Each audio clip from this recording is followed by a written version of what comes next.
নমস্কার। আমি আমার ইউটিউব চ্যানেলে বিভিন্ন ভ্রান্ত বিশ্বাস, কুসংস্কার ইত্যাদি নিয়ে আমি ধারাবাহিক আলোচনা করছি।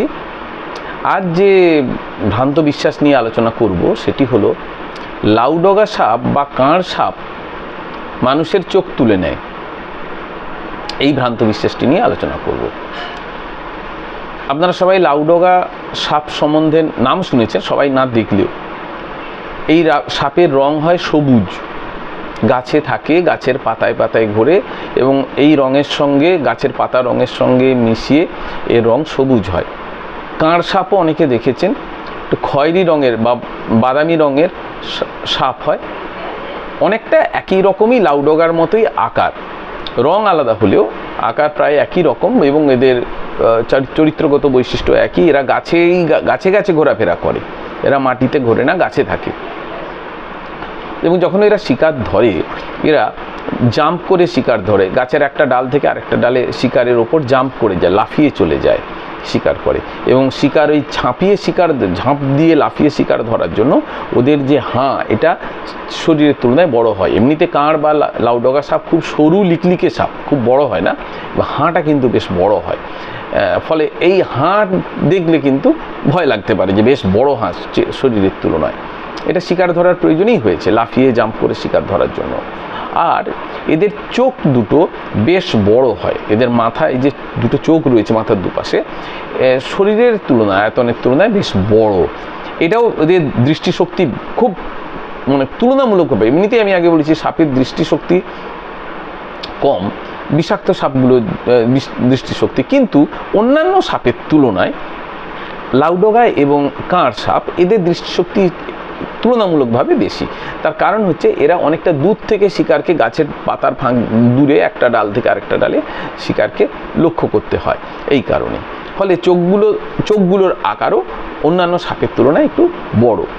এই যে দুটো বিষয়, যে এদের হাঁ বড়, চোখ দুটো একটু বড় দেহের তুলনায়, সেটাই মানুষকে ভীতিপ্রদ করে তুলেছে এই দুটি সাপ সম্বন্ধে। এবং তখন তাই এদের যেহেতু জাম্প দিতে পারে, তাই মানুষের ধারণা হয়েছে, এই ভ্রান্ত বিশ্বাসটা তৈরি হয়েছে যে এরা লাফ দিয়ে চোখ তুলে নেয় মানুষের। সাপ তো, সাপের খাদ্য মানুষও নয়, চোখও নয়, সাপের খাদ্য পোকামাকড়। এই সাপরা হচ্ছে, এই যে সাপগুলো, এরা গাছের ডালে বিভিন্ন পোকামাকড়ই খায়। সুতরাং লাফ দিয়ে চোখ তুলে নেবে এটা কখনোই নয়। তবে ভয় পেলে যে কোনো সাপই আক্রমণ করে, শুধু সাপ নয়, সমস্ত প্রাণী ভয় পেলে তো আক্রমণ করবে। যখন বিপদ থেকে বাঁচার কোনো পথ নেই তখন সে আক্রমণ করে। এটাও আক্রমণ করতে পারে যখন নিরুপায় হয়ে যায় আত্মরক্ষার তাগিদে, তখন দংশন করতেই পারে। সেটা চোখ নেই, যে কোনো জায়গাতেই দংশন করতে পারে। আর লাউডগা বা কাঁড় এরা কিন্তু একেবারেই মানুষের পক্ষে কোনো ক্ষতিকর সাপ নয়। এই কারণে নয়, তার কারণ এদের বিষ নেই তা বলবো না, অতি সামান্য বিষ রয়েছে, যে বিষটি কেবল যে শিকারটাকে ধরে তাকে নিস্তেজ করার কাজেই লাগে। ওই বিষের মানুষের কিছুই হবে না, অতি সামান্য। তাই এদের ক্ষীণ বিষ সম্পন্ন সাপ বলা হয়। আবার দংশন করলে সেই বিষটা মানুষকে অন্তত ঢালতে পারবে না, কেবল শিকার ধরলে, শিকার মুখের মধ্যে নিলে তবেই সামান্য সেই বিষ ঢালতে পারে।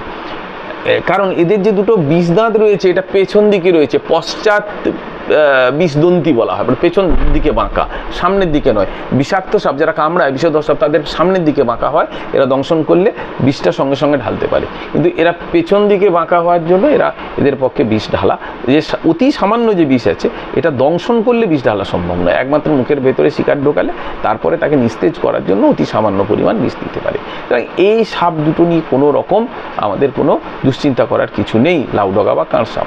বরং এরা অত্যন্ত উপকারী সাপ। তার কারণ বাস্তুতন্ত্রে এরা বিভিন্ন পোকামাকড় খেয়ে, যেগুলো ফসলের ক্ষতি করতে পারে, আমাদের ফল সবজির ক্ষতি করতে পারে, তাদেরকে খেয়ে নেয়, খেয়ে নিয়ে একটা বাস্তুতান্ত্রিক ভারসাম্য রক্ষা করে। সুতরাং এরা অত্যন্ত উপকারী সাপ। এদের থেকে মানুষের কোনো বিপদের, সব চোখ তোলা তো দূরের কথা, অন্য বিষক্রিয়ারও কোনো সম্ভাবনা নেই। সুতরাং অহেতুক লাউডগা বা এই কাঁড় সাপ, এগুলো নিয়ে আপনারা ভয় পাবেন না এবং কোনো রকম এই ধরনের ভ্রান্ত বিশ্বাস ও কুসংস্কারে কান দেবেন না। নমস্কার।